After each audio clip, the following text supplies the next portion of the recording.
اللہ تبارک تعالیٰ ہم لوگوں کی ہدایت بخشے اور ہدایت پہ چلنے کی توفیق بخشے، کیونکہ اللہ تعالیٰ خود مومن ہیں، تو ہم لوگوں کو بھی چاہیے کہ مومن بنے، کیونکہ اللہ تعالیٰ خود مومن ہے تو ہم لوگوں کو بھی چاہیے کہ ہم لوگ بھی مومن بن جائیں۔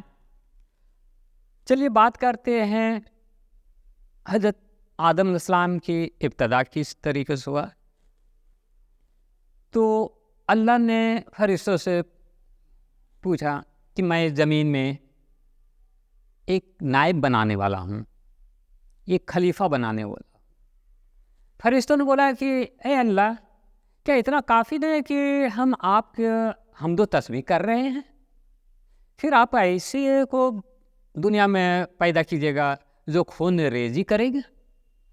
تو کہا اس کے فرشتوں، جو میں جانتا ہوں تم نہیں جانتے ہو، جو میں جان رہا ہوں تم نہیں جانتے ہو، تو اس کی یار پروردگار آپ جو چاہیں آپ کر سکتے ہیں، کیونکہ آپ مالک ہیں۔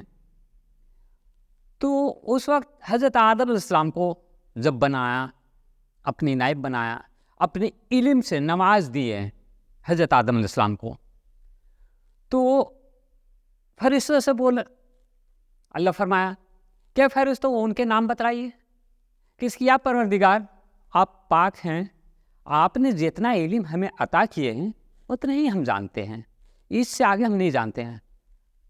تو اللہ فرمایا کہ اے آدم، آپ ان کے نام بتلا دیے ان لوگوں کو، ان کے نام۔ تو یہاں پہ تو آدم علیہ السلام بھی ہیں، اللہ بھی ہیں اور فرشتے بھی ہیں۔ تو فرشتوں سے ان کے نام وہ کون سی نام تھے جن کو فرشتوں سے چھپایا گیا تھا، چھپا کے رکھا تھا؟ یہاں تو سوال ہوتا ہے 3 ہے، چوتھا کون ہے جو ان کے نام؟ تو ان کے نام سے مراد یہ نہیں ہے کہ ہم دنیا کی چیز کو عزت کر دیا ہے، اللہ دنیا کی چیز کو، دنیا کی مخلوق کو عزت نہیں دیا تھا، ان کے نام کو، جن کے نام پہ آپ نے سورہ فاتحہ میں بھی پڑھتے ہیں کہ جو نعمت ان لوگوں پہ عنایت کیے ہیں آپ، وہ نعمت ہمیں عطا کیجیے۔ سورہ فاتحہ میں ہے نا کہ ان کی نعمت، اور یہاں پہ آ رہا ان کے نام، قرآن میں ہے سورہ بقرہ میں، کالا یا آدم انبئہم باسمائہم، کالا یا آدم انبئہم باسمائہم، اے آدم ان کے نام بتلائیے۔ یہ ان کے نام سے مراد کیا ہے؟ کوئی جانور نہیں، 18,000 مخلوق نہیں ہے، ان کے نام سے، آج انہی کے نام پہ، ان کے ہی نام پہ کائنات بنا ہے، آج ان کے نام پہ یہ سارے لوگ جو ہے قربان ہو رہے ہیں، ان کے نام پہ۔ جس دن قرآن کو سیدھ کے دل سے پڑھو گے اور اس پہ عمل کرو گے ایک ایک حرف کا، یہ جو آپ کا قرآن ہے، جو اللہ نے فرما رہا ہے کالا یا آدم انبئہم باسمائہم، 21 حرف کا یہ آیت ہے، اس میں کل 21 حرف ہے۔ ایک ایک حرف کو غور و فکر سے سوچئے کہ ان کے نام کا جو قدر ہے، ان کے نام کا، اور ان کے نام کا جو ہے، جو آج لوگ بولتے ہیں کہ تصوف میں اور اہل بیت کو شامل نہیں کرنا چاہیے، ان کے نام سے حضرت آدم علیہ السلام سے جب بھول ہوا، فناسیہ، جب آدم علیہ السلام نے وَلَا تَقْرَبَا هَٰذِهِ الشَّجَرَةَ فَتَكُونَا مِنَ الظَّالِمِينَ کا جب اللہ نے حکم کیا کہ اے آدم تم سارے جنت کا پھل کھا سکتے ہو، میں اس شجر کے پاس میں جانا ظالموں میں سو جاؤ گے، تو آدم علیہ السلام گناہ نہیں کر بیٹھے تھے، کیونکہ اللہ خود فرما دیا فناسیہ، بھول گیا تھا، آدم میرے بھول گیا تھا، بھول ہوا تھا۔ تو جب وہ بھول ہوا تھا تو آنکھوں میں جو پردہ پڑا تھا، تو ان کے نام سے یہ توبہ قبول ہوا تھا، ورنہ اسے توبہ قبول نہیں ہوا تھا، ان کے نام سے۔ اب یہ تلاش کیجئے ان کے نام، یہاں جمع ہے، اگر واحد ایک ہوتے نبی میرے، جو لوگ بول رہے ہیں کہ آدم علیہ السلام نے وسیلہ جو پکڑے تھے تو عرش پہ دیکھا لا الہ الا اللہ محمد رسول اللہ، یہ بالکل حق بات ہے کہ لا الہ الا اللہ محمد رسول اللہ دیکھے تھے، لکھا ہوا تھا، ان سے انکار نہیں ہے. یہاں پہ صرف لا الہ الا اللہ محمد رسول اللہ محمد ایک ہو جاتا ہے، مگر یہاں جمع آ جاتا ہے ان کے نام، ان کے میں جمع ہوتا ہے. تو اس میں اور کوئی ہے، ان میں اور کوئی ہے ان کے نام میں، تو کون ہے؟ سرکار دو عالم صلی اللہ علیہ وسلم پہلا، دوسرا میں حضرت علی کرم اللہ وجہہ، تیسرا میں خاتون جنت فاطمہ زہرا رضی اللہ عنہا، اور جو ہے چوتھے میں امام حسن علیہ السلام، پانچویں میں امام حسین علیہ السلام. یہ ہوا 5. جب ایک جگہ تب ان کے بتلائیں، ان کے نام بتلائیے. آج ان کے ہی نام پہ دنیا قربان ہے، آج ان کے ہی نام پہ اللہ بھی مومن ہے اور بندے بھی مومن ہے. ان کے نام، جس نے ان کے نام کو چھوڑ دیا وہ مومن نہیں بن پایا. جو ان کے نام کو چھوڑ دیا اور جو دنیا کی طرف پڑ گیا، کہ نہ ان کے نام کے مراد یہ نہیں ہے کہ وہ قرآن میں چیز ہی کا نام نہیں ہے کہ ان چیزوں کا نام بتا دے، چیز کا نام نہیں ہے، ان کے نام کا صرف ہے. بار بار آپ قرآن پڑھیے اور دیکھیے اور سمجھیے. اللہ نے جب بنایا تھا آدم کو تو 3 چیز تھا نا. اللہ خود تھے، فرشتے تھے اور آدم تھے. چوتھا جو ان کے نام تھے تو یہ تو اہل بیت ہوئے. تو آدم علیہ السلام ایک ایک کا نام جڑانے لگے، اور جب خاتون جنت فاطمہ زہرا کا نام آیا تو سر جھکا لیے. فاطمہ زہرا رضی اللہ عنہا کا وہ تعظیم ہوا کہ سر جھکا لے. اور انہی کے نام سے حضرت آدم علیہ السلام کا توبہ قبول ہوا. آج انہی کے نام پہ ہم لوگ جان کو قربان کر رہے ہیں. جس نے ان کے نام کو چھوڑا، جس نے ان کے نام کو چھوڑ دیا وہ کہیں کا نہیں رہا. ان کے نام پہ یہ پوری قرآن اس وقت سمجھ میں آئے گا میرے دوستوں، مریدوں اور مسلمانوں، جب آپ قرآن کو صرف کے دل سے پڑھیں اور ان کے نام کو تلاش کریں اور مومن بننے کی کوشش کریں کہ ان کے نام میں کیا فضیلت ہے، کیا اہمیت ہے. آپ کے وجود میں ہم بنائیں گے کہ ان کے نام جو ہے آپ کے جو وجود ہے، اس وجود میں بھی اندر میں جو خزانہ ہے، جسے صوفی لوگ بھی بولتے ہیں، اور یہ بہت عام ہے کہ باغوں میں ماتی جا رہے تیرے کایا میں کھلا ہے گلنار، تیرے کایا میں کھلا ہے گلنار. اسی کے اندر جو ہے آپ کو جو بھی تعلقات ہے، جو بھی کچھ ہے، اسی وجود کے اندر میں ہے.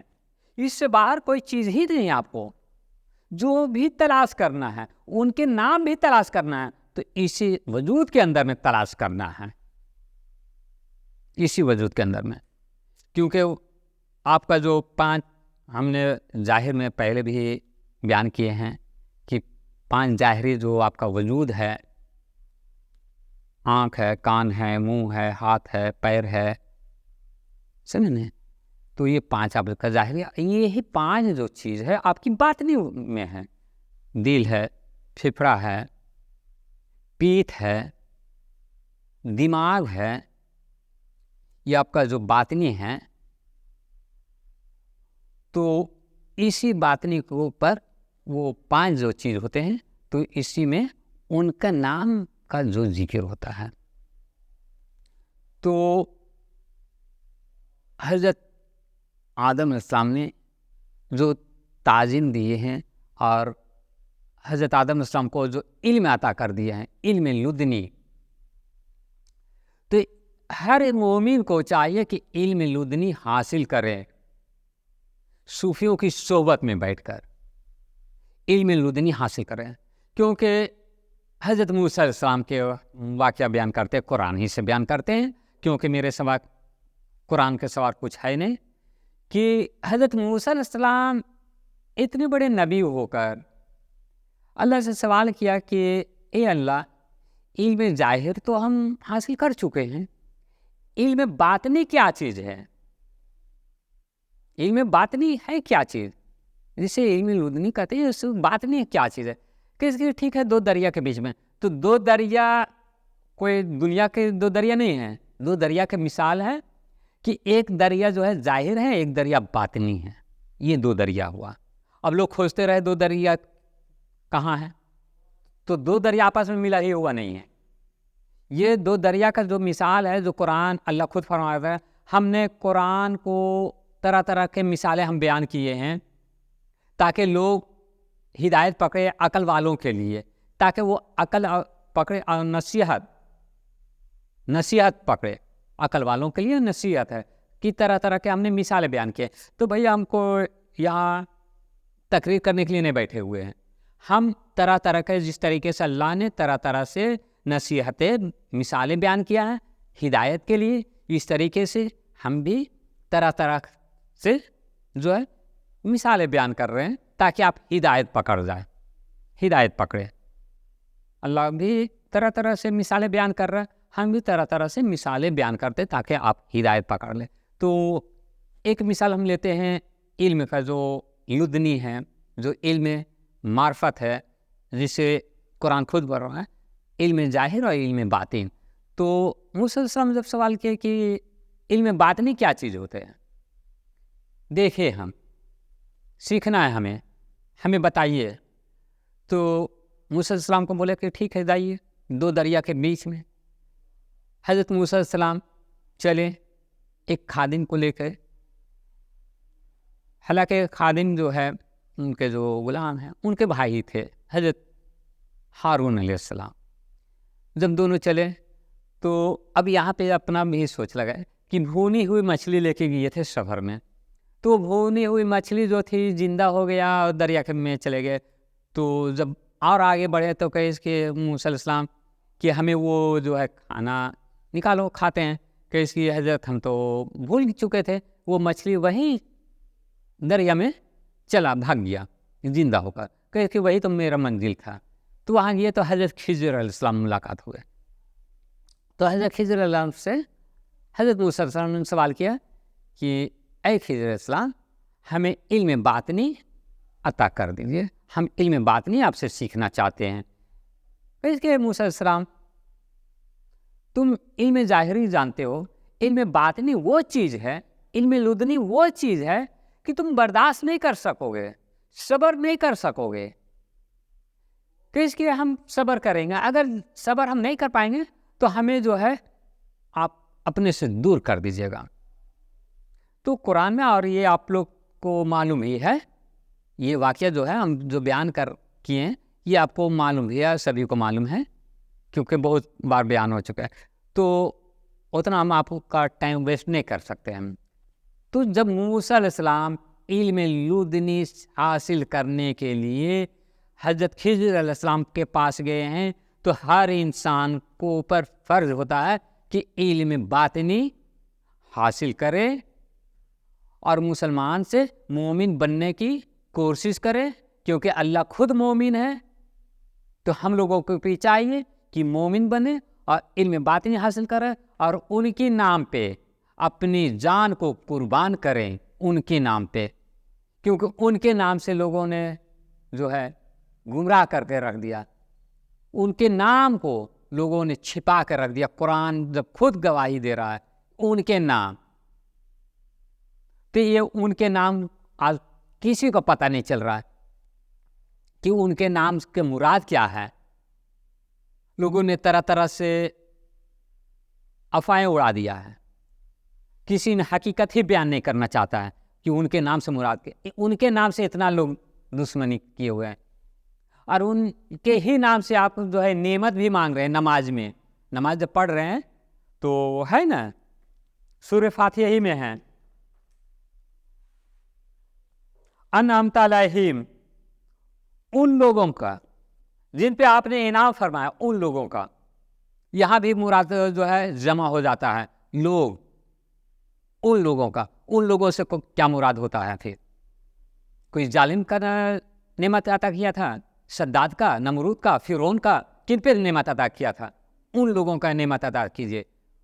اور وہاں بھی آدم علیہ السلام کو بولا ہے ان کے نام بتائیے.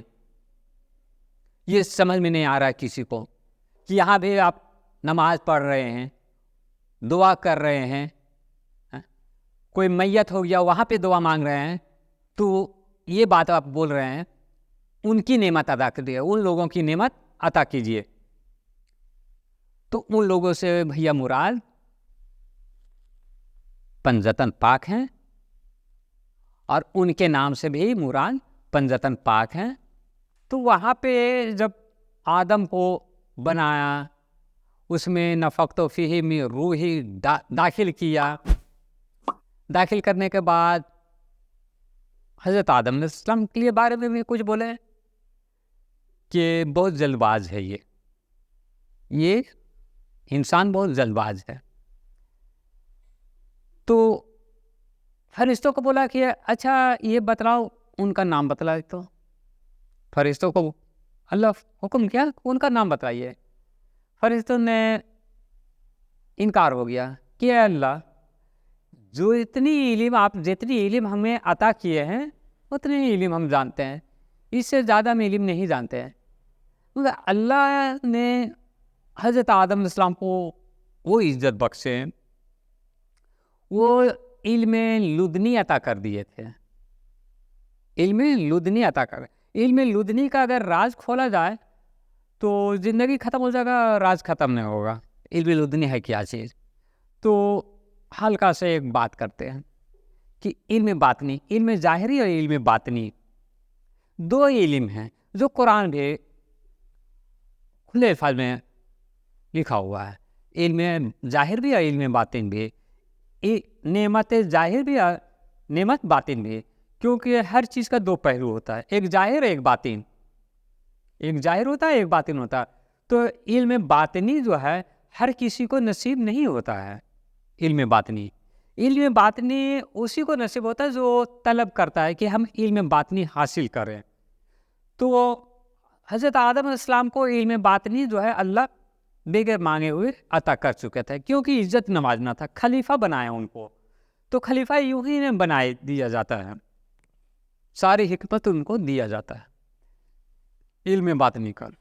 تو علم باطنی جب لیے تو فرشتوں نے انکار ہوا کہ ہمیں جتنے علم آپ دیے تھے، کیونکہ علم ظاہری دیے تھے، علم باطنی نہیں دیے تھے فرشتوں کو. علم باطنی جو ہے وہ حضرت آدم علیہ السلام کو دیے. تو حضرت آدم علیہ السلام کو فرمایا اللہ نے، کالا یا آدم ام بیئہم، کالا یا آدم ام بیئہم بے اسمائہم.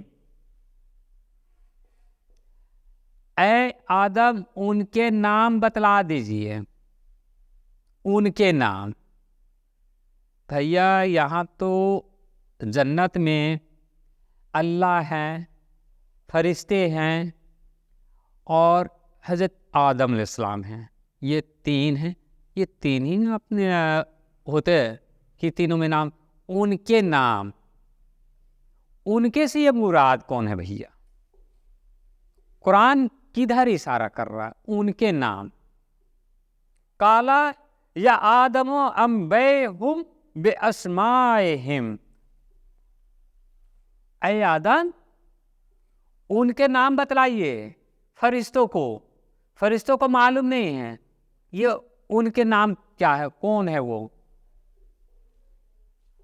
سوال یہ ہوتا ہے ان کے نام سے، یہ لوگوں نے جو ان کے نام کو چھپا لیا، ان کے نام سے ظاہر نہ ہوا.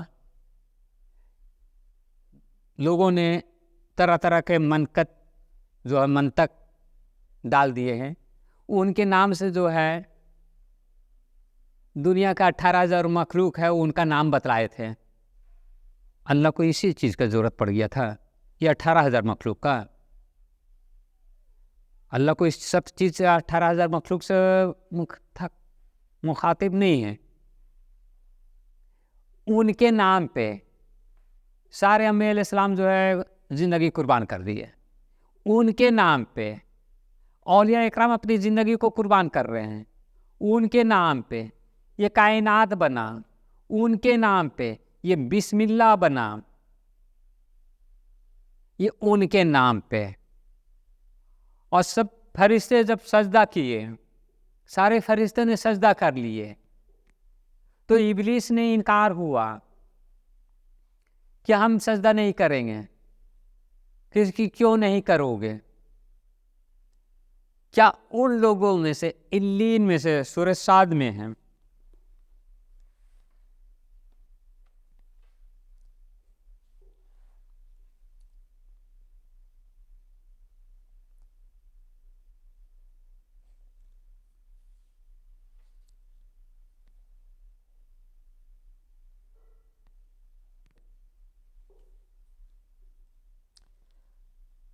حق تعالیٰ نے فرمایا اے ابلیس جس چیز کو میں نے اپنے ہاتھوں سے بنایا ہے اس کو سجدہ کرنے سے تجھ کو کون سا چیز منع ہوئی؟ کیا تو غرور میں آ گیا؟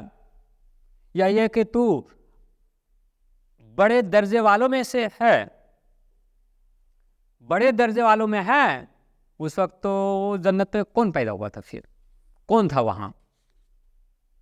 اس وقت تو آدم سے کے بعد آدم علیہ السلام کے سوا تو کوئی ہے ہی نہیں ہے. ابلیس جو ہے فرشتوں کا سردار بنا ہوا ہے. تو یہ بڑے درجو عالین، ام کنتم من العالین ہے نا. کس چیز نے منع کیا ہے؟ اے ابلیس تجھے سجدہ کرنے سے، آدم کے آگے سجدہ کرنے سے کس چیز نے منع کیا ہے؟ کیا بڑے درجے والوں کی جیسا ہو گیا، ان کے جیسا ہو گیا ہے؟ یہ بڑا درجہ والوں جمع ہے یہاں پہ، ایک واحد نہیں ہے. اگر واحد ہوتا تو صرف سرکار دو عالم سے لیا جاتا، مگر بڑے درجہ والوں میں جمع ہے یہاں پہ. تو یہاں پہ بھی جو ہے پنجتن کی بات آ رہی ہے. بھیا ہم حکم نہیں کر رہے ہیں کسی کو ہم منوا نہیں رہے ہیں کہ ماننے ہی پڑے گا. قرآن میں جو ہے حقیقت وہ ہم دکھا رہے ہیں. جو قرآن میں حقیقت ہے وہ ہم بیان کر رہے ہیں. ہم قرآن سے بیان کر رہے ہیں، من مانے ہم بات نہیں کر رہے ہیں. آپ جو چھپائے ہوئے ہیں اس کو ہم ظاہر کر رہے ہیں. صوفیہ کرام کا کام ہے کہ ظاہر کر دینا. تو وہاں فرشتوں کو بھی نام بتا دیا، ان کا نام، اے آدم ان کا نام بتائیے. اور ابلیس کو بھی بولا جا رہا ہے کیا بڑے درجے، یعنی بڑے درجے والوں میں سے ہے. تو اتنا بڑا ہو گیا جن کا مقام بڑے درجہ، تم بڑے درجے والوں میں یعنی اہل بیت والوں میں سے نہیں ہو تم. تو اہل بیت کی ذکر اللہ نے پہلے کر دیے تھے. جنت میں جو ہے پہلے ہی ہو گیا. اب یہاں لوگ اگر بوجھ رکھتا ہے، ان کی اہمیت کو نہیں سمجھ پاتا ہے، قرآن کو نہیں سمجھ پاتے ہو، تو یہ زندگی کہاں لے کر جاؤ گے؟ کیا کرو گے اپنی زندگی؟ پوری خسارے میں چلے جاؤ گے، سمجھ میں نہیں آئے گا. اور یہ جو کچھ لوگ جو ایسے ہیں جو گمراہ کرنے پہ تلے ہوئے ہیں، لوگوں سے بچنا بہت مشکل ہو گیا ہے. قرآن کی راز کو چھپا لیتے ہیں لوگ. فل الفاظ میں قرآن نے ایک ایک چیز کا اللہ نے طرح طرح سے بیان کر دیے ہیں، مگر لوگوں کو سمجھ میں نہیں آتا.